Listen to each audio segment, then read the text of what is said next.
WHO classification severe acute malnutrition को कैसे define करता है वो समझ लीजिए। देखो, दो पैटर्न होते हैं, इस प्रकार से समझ सकते हैं। मैंने कहा यहां तो मैंने लिखा डिग्री ऑफ मालन्यूट्रिशन, यहां लिखा अपर मिड आर्म सरकमफ्रेंस, और यहां पे लिख दिया मैंने आपका कि वेट फॉर एज का जो अपना जो क्लासिफिकेशन है उसके हिसाब से बता दिया।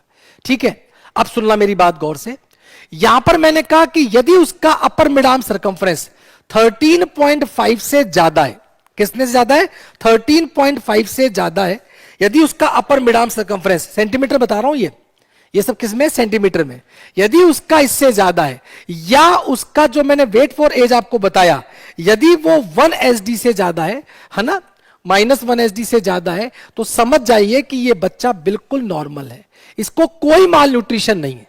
यदि बच्चे का upper mid arm circumference 13.5 centimetre से ज्यादा है और उसका जो वेट फॉर एज का है वो -1 SD से ज्यादा है, इसका मतलब बच्चा बिल्कुल ठीक है।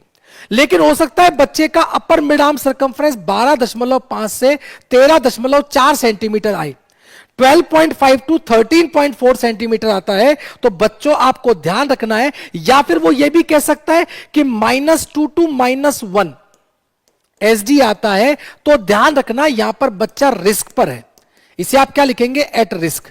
तो यहां पर एट रिस्क का क्राइटेरिया क्या है? 12.5 से 13.4 सेंटीमीटर उसका अपर मिड आर्म सरकमफ्रेंस है, और उसका वेट फॉर जो एज है वो -2 टू -1 SD है, तो आप उसे एट रिस्क कहेंगे। यदि उसका यहां पर 11.5 से 12.4 है, तो हम ये कह सकते हैं कि मॉडरेट है। क्या है ये? मॉडरेट। या मैं यहां पर यह भी कह सकता हूं कि उसका -3 SD से -2 SD तक है, तो भी आप उसे क्या बोलेंगे? मॉडरेट है। मैंने अभी तक किसकी बात की है? क्वेश्चन आपका इसके बारे में नहीं था, क्वेश्चन आपका था सीवियर के बारे में।